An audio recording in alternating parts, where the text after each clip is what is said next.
que les oreilles du cœur soient ouvertes. Alléluia, je bénis vos esprits ce soir, que vous puissiez recevoir ce que Dieu veut vous donner. Amen et amen et amen. J'avais cette pensée pendant que je cherchais la face de Dieu, que ce soir, ça peut être la soirée de ta percée. Et souvent, les gens, ils veulent une percée, et ils s'imaginent, pour avoir une percée, ils vont venir, le prédicateur va leur imposer les mains, et puis recevront une bénédiction pour que la percée soit là, mais c'est pas comme ça que ça se passe. En général, quand il y a une percée, c'est qu'il y a une opposition. Quand il y a une percée, c'est qu'il y a quelque chose que nous devons percer. C'est que nous devons passer d'un domaine à un autre domaine, d'un endroit à un autre endroit. Et pour aller d'un endroit à un autre endroit, nous avons besoin de plusieurs choses. Nous avons premièrement besoin de courage, d'aller dans un endroit où nous ne sommes jamais allés. Et la parole de Dieu nous dit que quand on est rempli du Saint-Esprit, ils étaient remplis de Saint-Esprit et de hardiesse.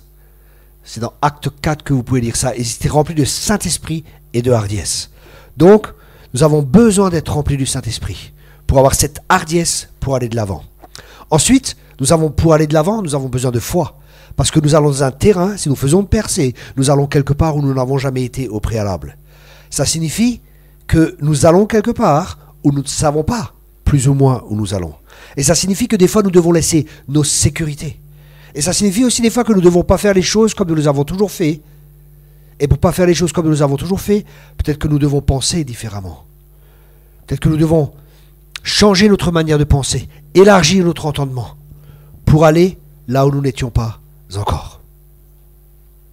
Et pour ça, nous avons besoin de foi. Et la foi, il y a beaucoup d'enseignements sur la foi, mais en fin de compte, la foi, c'est très simple. La foi, c'est avoir confiance. Et tu peux uniquement avoir confiance quand tu connais la personne. Si tu ne connais pas la personne, tu peux pas avoir... Il y a plus de difficultés à avoir confiance. Mais quand tu connais la personne, il est facile d'avoir confiance. C'est pour ça que la confiance ou la foi naît de l'intimité avec Dieu. L'intimité avec Dieu est la clé. Et la clé pour tout ce qui va se passer dans notre vie. C'est pour ça que Dieu veut qu'on revienne à lui. Et qu'on revienne à lui de tout notre cœur. Mais qu'on revienne à lui. Pas à une théologie, pas à des méthodes, pas à certaines choses, mais qu'on revienne à lui. La parole de Dieu dit que le Dieu de la percée marchera devant vous. Ça veut dire que quand on va revenir à lui de tout notre cœur, c'est lui qui marche devant nous. Et c'est lui qui nous amènera dans cette percée. C'est juste à nous, juste notre part, c'est de lui faire confiance. L'autre part, c'est de croire que Dieu est bon. Ça, c'est un autre fondement qui est très important pour notre vie. C'est de croire que Dieu est bon. Beaucoup de chrétiens, des fois des chrétiens ne croient pas que Dieu est bon. Parce qu'ils voient leurs circonstances, ils voient les circonstances qui sont négatives, et ils se disent, mais tout est négatif autour de moi. Ça ne va pas, ça ne va pas, ça ne va pas, ça ne va pas. Et les gens se fixent sur tout ce qui est négatif.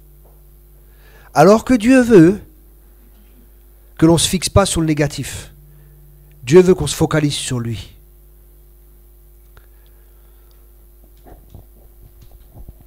Le problème que je rencontre souvent, ou les problèmes que les personnes ont, ne sont en réalité souvent pas des problèmes.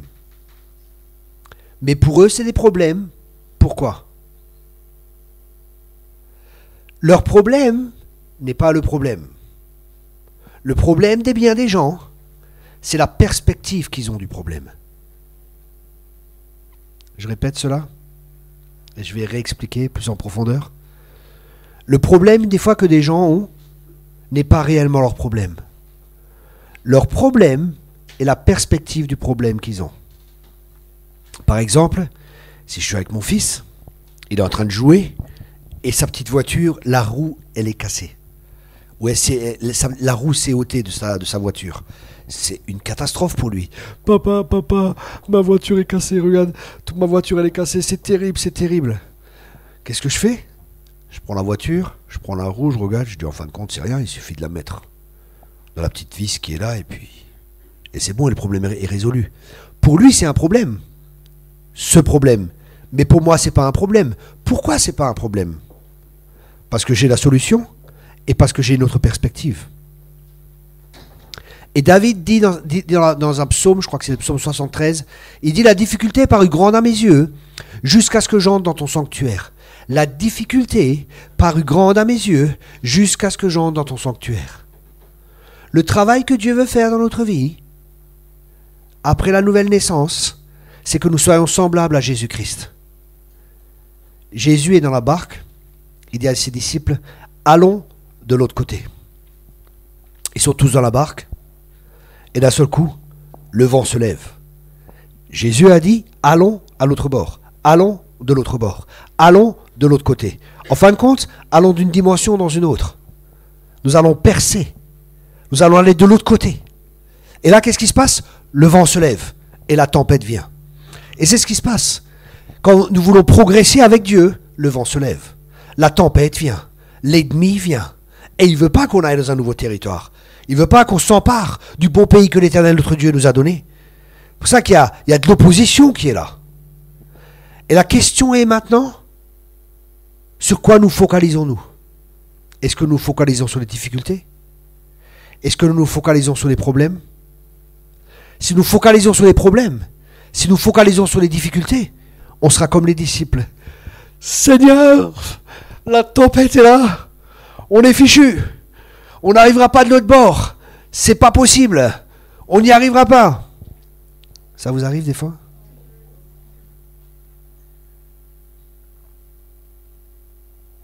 Où est le problème?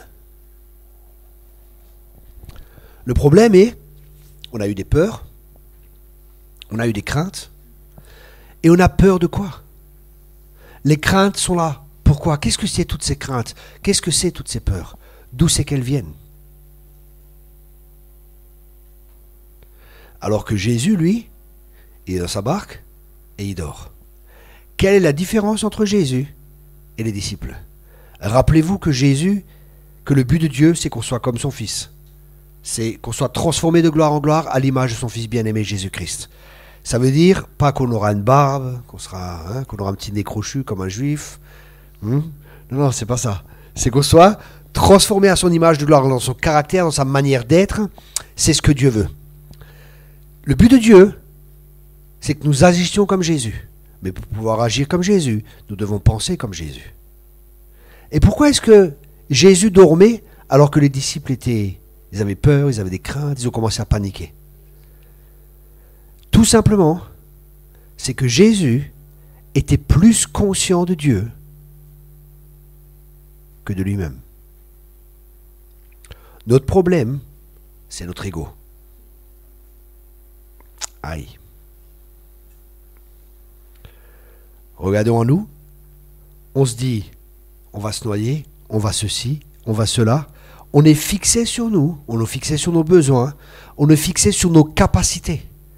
Au lieu d'être fixé sur lui et d'avoir nos pensées, c'est pour ça que la Bible nous dit dans Colossiens 3, verset 2, ayez vos pensées, pensez aux choses d'en haut, que nous devons penser aux choses qui sont en haut, pas aux choses qui sont en bas. Ça veut dire que nous pensons en haut, nous sommes assis avec lui dans les lieux célestes.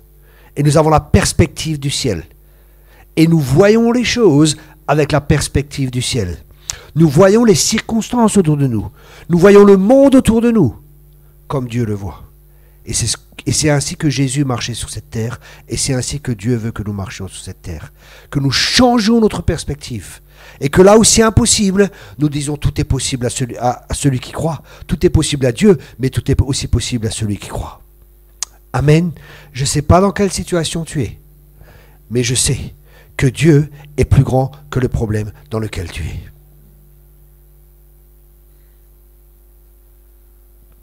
C'est vrai ou c'est pas vrai? Est-ce que tu le crois ou tu ne le crois pas? Est-ce que tu crois que Dieu veut t'aider ou est-ce que Dieu ne veut pas t'aider? Est-ce que tu crois que Dieu est pour toi ou qu'il est contre toi?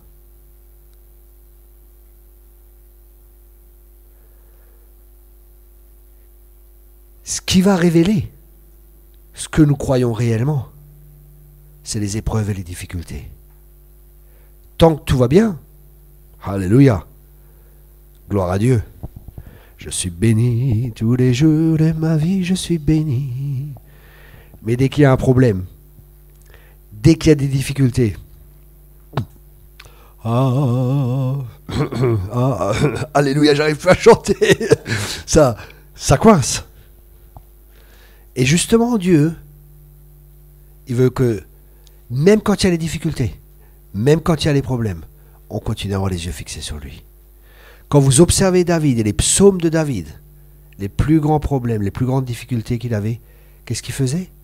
Il était fixé sur Dieu. Il louait Dieu, il cherchait la perspective de Dieu, il cherchait la pensée de Dieu. Et c'est ce que Dieu veut que nous fassions, que nous voyions comme lui voit, que nous ayons sa perspective et ses pensées. Et si nous commençons à penser comme lui, si nous commençons à avoir sa perspective, et que nous commençons à agir en fonction de cela, la percée viendra. Amen.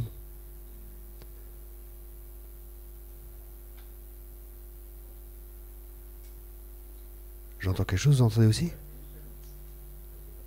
Ah, les voisins, ok. Ok. Je me disais, c'est des anges qui parlent ou... Non, parce que ouais, mais c'est pas juste quand je suis en train de prêcher, il faut qu'ils se taisent. C'est pas juste.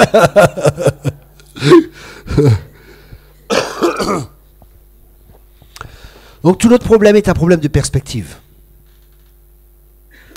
Qu'est-ce que ça signifie en fin de compte? Dieu veut qu'on règne avec lui sur cette terre. C'est pour ça que Dieu nous a créés. La Bible a dit dans le psaume, plus exactement lequel, que le ciel et la terre appartiennent au Seigneur, mais que les cieux appartiennent au Seigneur, mais qu'il a donné la terre aux hommes. Et dans la parole de Dieu, nous voyons que Dieu a donné la terre aux hommes pour que nous régnions, pour que nous dirigeons, pour que nous gouvernions, pour que nous fassions prospérer, pour que nous changeons les choses. Okay? Et ça, c'est notre rôle en tant que chrétien.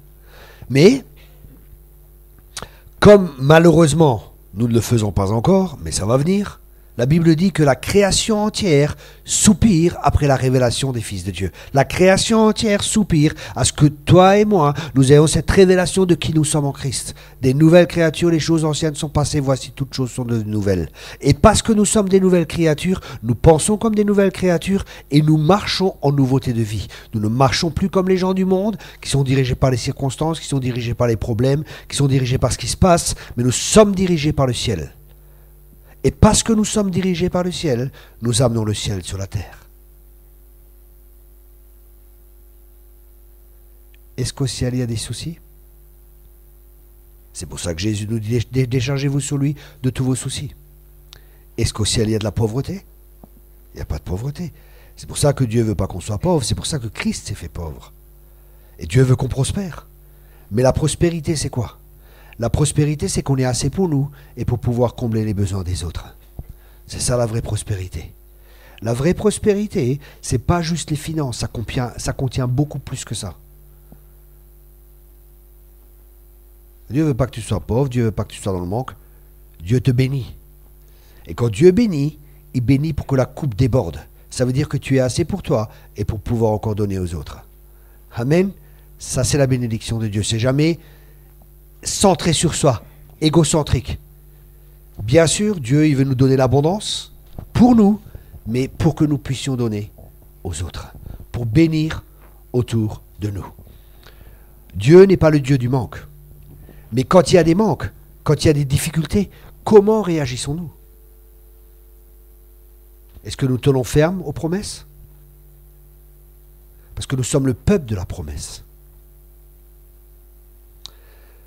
Dieu voulait que tout Israël rentre dans la terre promise. Mais il n'y a que Josué et Caleb qui sont rentrés. Le reste sont morts. Alors que Dieu voulait que tous entrent et que tous s'emparent du bon pays que l'Éternel, leur Dieu, leur avait donné. Mais pour ça, ils devaient changer de manière de penser. Pour ça, ils devaient vivre différemment. Pour vivre différemment, ils devaient, comme dit la parole de Dieu, être animés d'un autre esprit. Josué et Caleb étaient animés d'un autre esprit que tout le reste. Ils pensaient différemment. Ils voyaient différemment. Quand ils voyaient un problème, ils ne pensaient pas en termes de problème. Ils pensaient en termes de solution. Quand ils voyaient un problème, ils pensaient au miracle de Dieu. Quand ils voyaient un problème, ils ne regardaient pas à leur petitesse, ils regardaient à la grandeur de Dieu. Vous comprenez la différence? Nous sommes le peuple de la promesse. C'est pour ça qu'il est important que nous connaissions les promesses de Dieu. Et quand les difficultés viennent, quand les problèmes viennent, on s'appuie sur quoi? On s'appuie sur sa parole. Les espions sont rentrés et ils ont vu les géants. Ils ont vu tout ce qu'il y avait autour. Ils ont vu bien sûr la bénédiction. Hein. Ils ont vu les grappes, ils ont apporté à plusieurs les grappes. Mais ils ont vu les géants, ils ont vu les problèmes. Et quand ils sont revenus, qu'est-ce qu'ils ont fait? Ils ont fait un rapport. Ils n'ont pas parlé des bénédictions. Ils ont juste parlé des problèmes, des difficultés, de ce qui ne va pas. Est-ce que nous nous laissons influencer parce que nos yeux naturels voient? Ou est-ce que nous nous laissons influencer par ce que Dieu dit? Nous avons deux enseignants, nos oreilles et nos yeux. Que regarde-t-on et qu'entend-on? Qu'est-ce qu'on entend et qu'est-ce qu'on regarde? C'est ce qui va diriger et influencer notre vie. Notre combat, et le diable sait, il sait que l'homme est tel que sont les pensées de son cœur. Proverbe 23, verset 7. L'homme est tel que sont les pensées de son cœur. C'est pour ça que l'ennemi fera tout, il fera tout, pour essayer d'avoir le contrôle sur nos pensées. Et pour qu'il ne puisse pas avoir le contrôle sur nos pensées, il est important que Dieu ait le contrôle sur nos pensées. Mais comment est-ce que Dieu peut avoir le contrôle sur nos pensées? Dieu peut uniquement avoir le contrôle sur nos pensées si nous connaissons ses pensées. Parce que c'est à nous d'agir.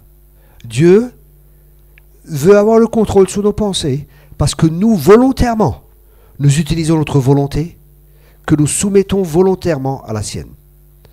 Pour avoir une percée dans notre vie, nous avons besoin de foi, nous avons besoin de connaître la vérité, et nous avons besoin de la volonté. De notre volonté qui est fortifiée et renforcée par la vérité. La vérité donne de la force à notre volonté. Et la volonté, elle a la capacité de reconnaître ce qui est faux et ce qui est juste quand elle connaît la vérité. Et notre volonté, c'est ce qui va aussi nous faire avancer. Nous, ce que nous voulons, c'est notre volonté qui décide ce que nous voulons et ce que nous ne voulons pas. C'est pour ça que la volonté est très importante. Pour avoir une percée, nous devons croire ce que Dieu dit. C'est-à-dire placer notre volonté dans la pensée de Dieu. Aligner notre volonté avec celle de Dieu. Non pas que ma volonté se fasse, mais que ta volonté se fasse. Que notre volonté soit en accord avec sa volonté pour que la puissance de Dieu puisse être libérée.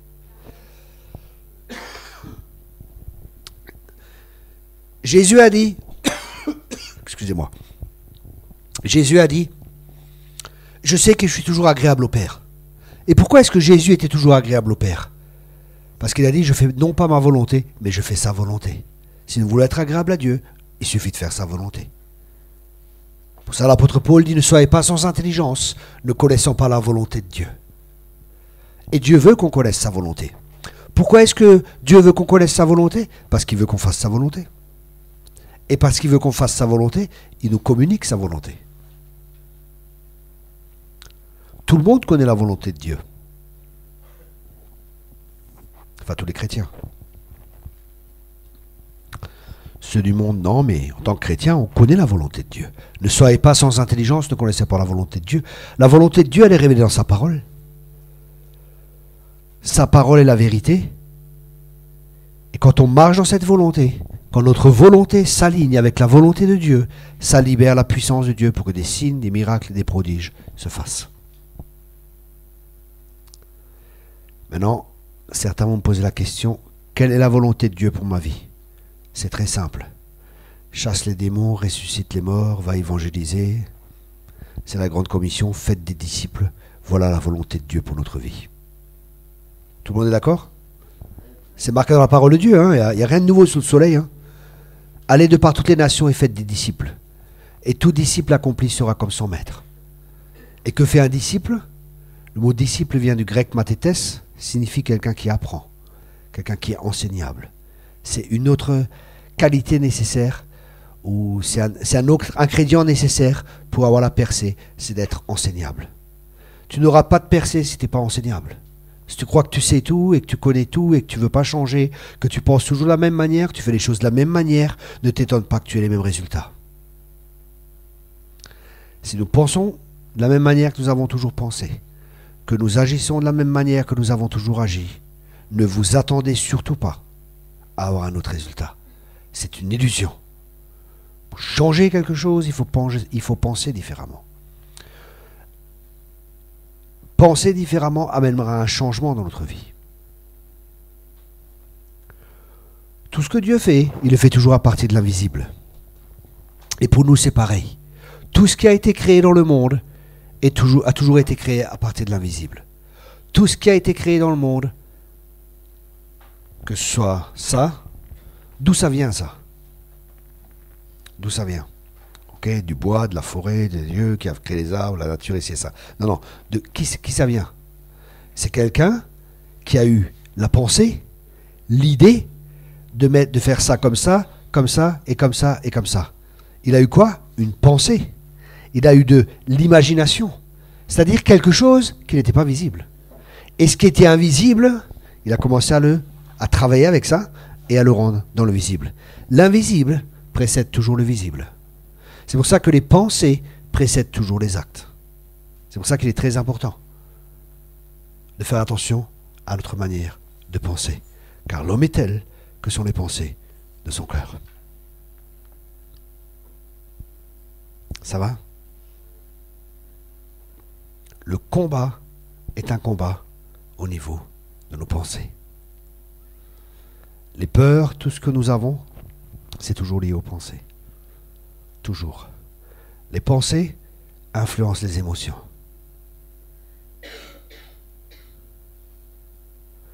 Des fois, c'est un combat parce que nos émotions, elles sont blessées, elles ne sont pas guéries. Mais si nous changeons notre manière de penser et nous demeurons fermes dans cette manière de penser, à force, les émotions vont commencer à s'aligner avec les pensées. Par exemple, le matin, quand vous vous réveillez. C'est difficile ce matin. Des pensées négatives, les factures à payer, ceci, cela, l'ennemi vient. Il commence à vous bombarder dans vos pensées. Qu'est-ce qui se passe dans votre âme? Qu'est-ce qui se passe au niveau de vos émotions? Tout commence à être négatif. Qu'est-ce que vous faites? Oui, c'est vrai. Ça va être si dur aujourd'hui. Ça va être une journée difficile. Et mon mari qui ne m'écoute pas. C'est terrible. Et ceci. Et cela. Et mes enfants. Oh non. Il faut que je fasse ceci. Et ceci. Et encore ceci et cela. Si nous commençons la journée comme ça, vous savez comment sera le reste de la journée? Vous le savez. Hein?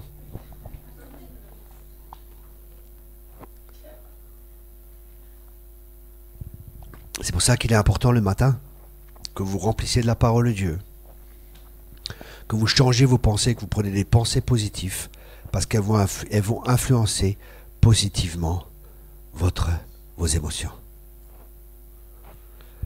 Nous devons apprendre à être reconnaissants.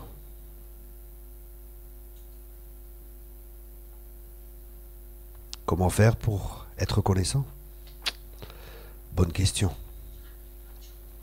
Une des clés pour pouvoir être reconnaissant, c'est comme disait David, c'est de revenir à la source du salut. Revenir à la source du salut. Parce qu'il y a une source. Et des fois, quand il y a des manques, on va à différentes sources. Mais ces sources, elles ne peuvent pas nous aider. Il n'y a qu'une source, c'est Dieu. Et c'est lui la source du salut. C'est de revenir à Dieu et à cette source du salut.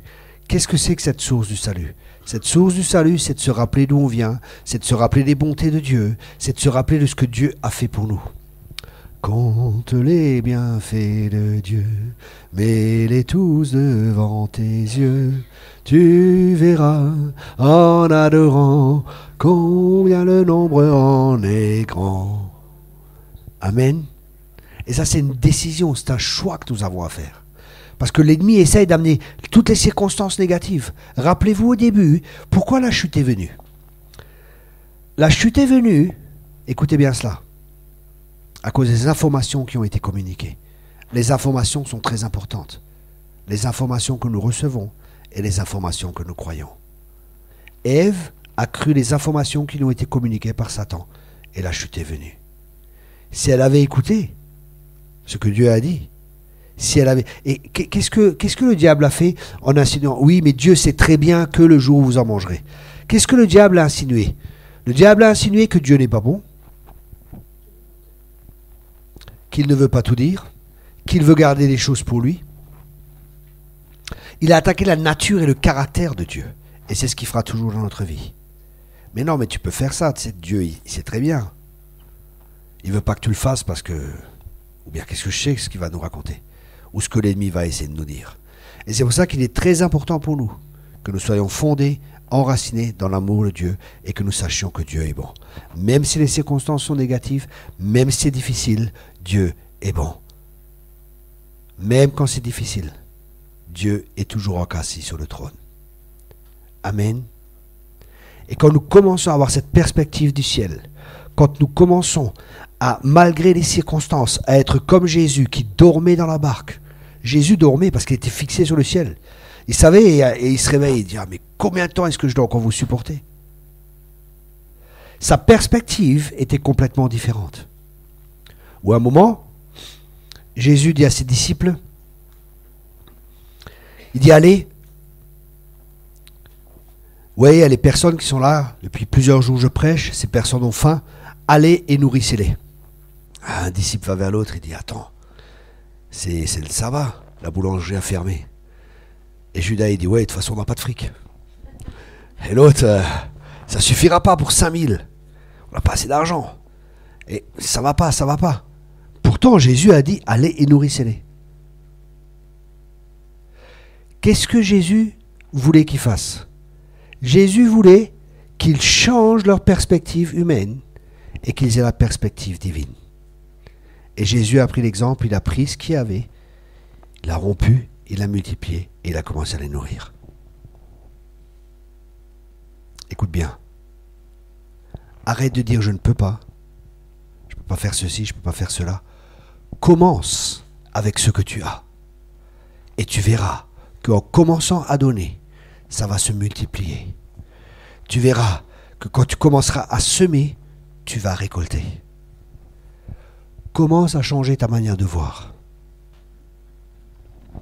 Là, on avait un séminaire, et j'étais comme maintenant, je commençais à perdre ma voix.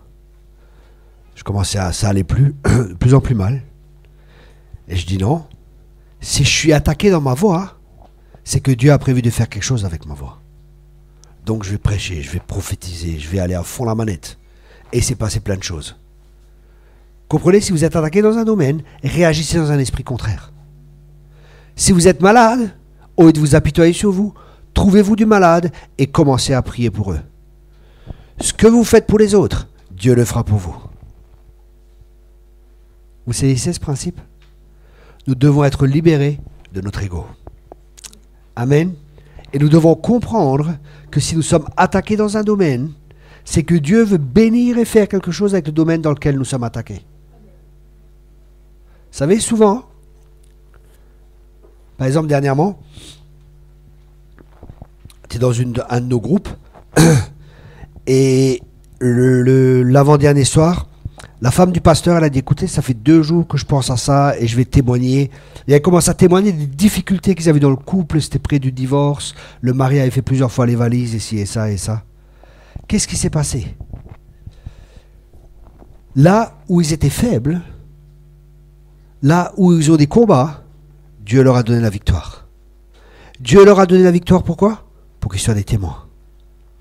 Dans ta vie, tu as une victoire quelque part, pour que tu sois un témoin de ce que tu as vécu. Et quand tu témoigneras de ce que tu as vécu, tu amèneras la guérison, tu amèneras la vie, parce que tu as vécu quelque chose, c'est pas la théologie, entre parenthèses, c'est de la vie que tu communiques aux gens. Et à la même puissance qui était là pour restaurer ton couple, ou pour guérir là où il y avait des problèmes, Dieu le fera dans ce couple ou là où il y avait des problèmes. C'est un problème de finance ou n'importe. Dieu fera exactement la même chose. C'est pour ça qu'il est très important que tu témoignes. C'est très important. C'est très important que tu dises ce que tu as vécu avec Dieu. Ça encouragera les personnes, ça fortifiera ta foi et ça amènera la vie de Dieu et ça amènera une transformation là où il y a besoin de transformation. C'est pour ça, arrête de dire « moi, je ne peux pas. Tu ne connais pas ma situation. Tu ne connais pas mes problèmes. C'est sûr, si c'est tes problèmes, tant que tu ne les as pas remis au Seigneur, c'est sûr que c'est les tiens. Mais une fois que tu les as remis, c'est plus les tiens.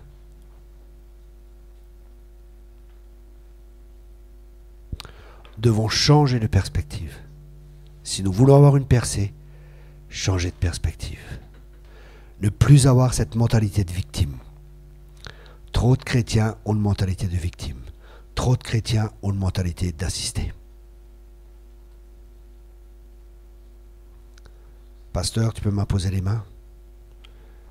D'accord. Mais tous les dimanches, depuis 20 ans, c'est pas normal. À force, t'es chauve, t'as plus de cheveux. Ça, c'est pas normal. Vous comprenez ce que je veux dire? Il y a un temps, on a besoin de s'entraider les uns les autres. Mais si on vit des autres, si on vit toujours des autres, c'est pas bon.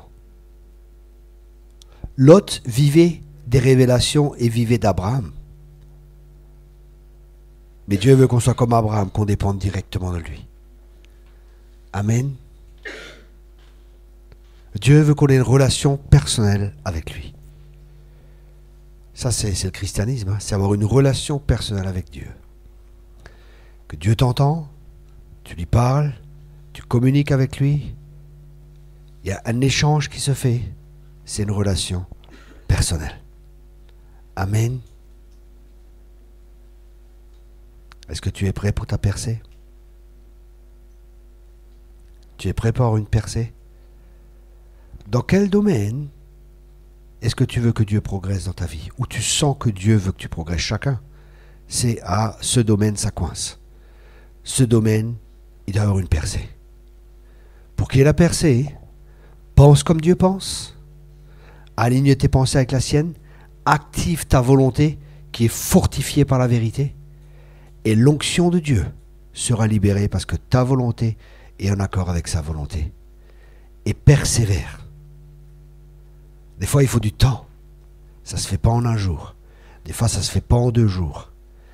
Des fois, il faut du temps pour avoir la percée dans un domaine. Alors, sois patient avec toi-même. Regarde pas tes échecs. Pour gravir une montagne, c'est un pas après l'autre. On n'arrive pas en une fois au sommet. C'est étape par étape. Ne regarde jamais où tu es, mais regarde là où Dieu veut t'amener. Certaines personnes regardent tout le temps là où elles sont. Et parce qu'elles n'arrêtent pas de regarder là où elles sont, elles ne peuvent pas aller plus loin. Tu peux uniquement atteindre la cible que tu as devant les yeux. C'est pour ça, regarde plus loin. Dieu ne veut pas que tu restes là où tu es. Dieu veut que tu ailles plus loin. Parce qu'il veut que tu ailles de gloire en gloire et de victoire en victoire. Tout ce que Dieu a créé, il l'a créé pour que ça grandisse, pour que ça multiplie et pour que ça croisse. Tout ce que Dieu a créé, c'est des principes divins. Il l'a créé à partir d'une semence, qui est sa parole, pour que ça grandisse, que ça multiplie et que ça croît. Tu as été créé pour grandir, pour multiplier et pour croître. C'est le processus normal. C'est pour ça que tu te maries, tu as des enfants, qui vont avoir des enfants, qui vont avoir des enfants et des enfants et des enfants. Il y a la multiplication, il y a la croissance qui se fait. Tout ce que Dieu a créé. L'univers est tout le temps en train de s'accroître. Les chercheurs, ils voient ça. L'univers est tout le temps en train de s'accroître. Tout ce que Dieu crée, c'est pour que ça grandisse, pour que ça s'accroît. Mais le diable, il vient pour égorger, pour tuer et pour détruire.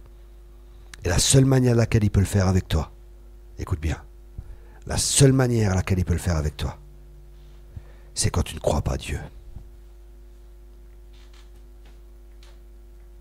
Ou que tu ne connais pas la volonté de Dieu. Que tu ne connais pas ce que Dieu veut, parce que mon peuple périt faute de connaissance. Amen.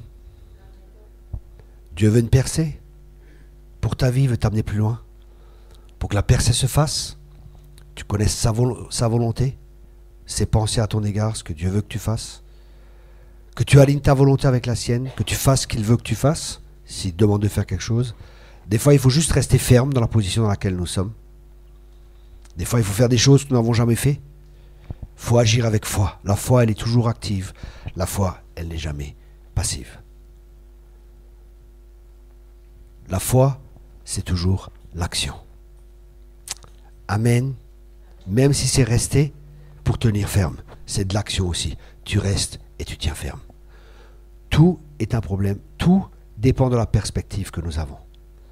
Est-ce que nous avons la perspective du ciel ou est-ce que nous avons la perspective de la terre? Cela fera toute la différence.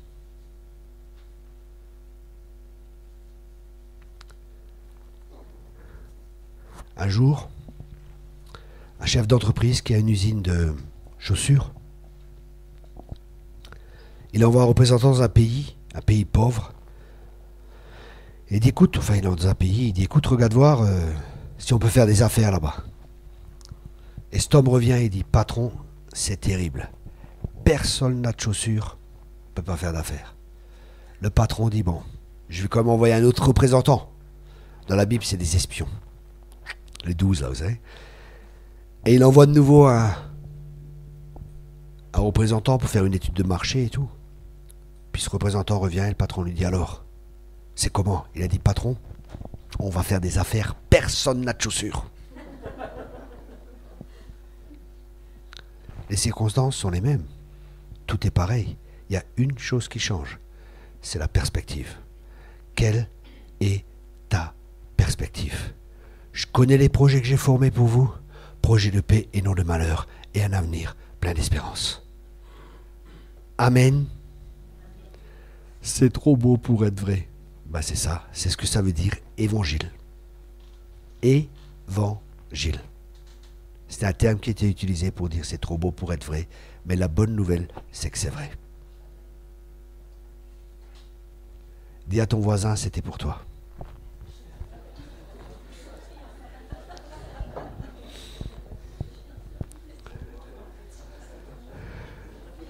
Ok. J'ai 3 questions à vous poser.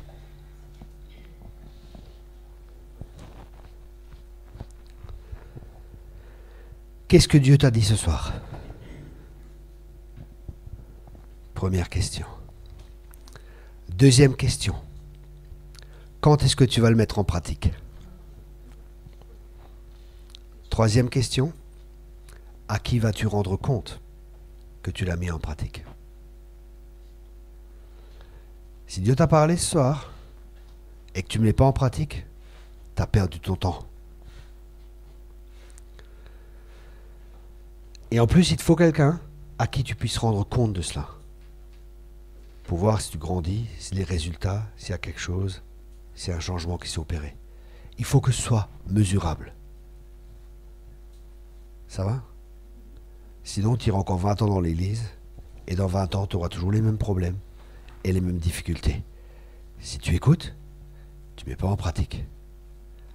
Amen. Quand vous êtes amoureux, vous vous rappelez un jour où vous étiez amoureux? Vous vous rappelez ce jour-là? Hein, c'était... Il faut que je pense à mon bien-aimé. Il faut que je persévère à penser à lui. Il faut que je fasse des efforts pour penser à lui. Ça se fait tout seul. Quand vous êtes amoureux de Jésus, ça se fait tout seul. Vous savez, des fois, je me surprends. Je suis dans un magasin, je suis en train de chanter les louanges. Et les gens me regardent. Et ils sourient. Et je ne me rends même pas compte. Je suis plus conscient de la présence de Dieu. Je ne suis même pas conscient. Je ne suis même pas conscient rien du tout de ce qui se passe autour de moi. Vous voyez, il y a peut-être des problèmes, il y a des gens. Je ne suis pas en train de penser à moi. Mais je suis en train de chanter. Qu'est-ce que les gens vont penser? Ou ceci, ou cela, ou cela. Et c'est ce que Dieu veut. Qu'on soit plus conscient de lui que ce qui se passe autour de nous. Vous comprenez?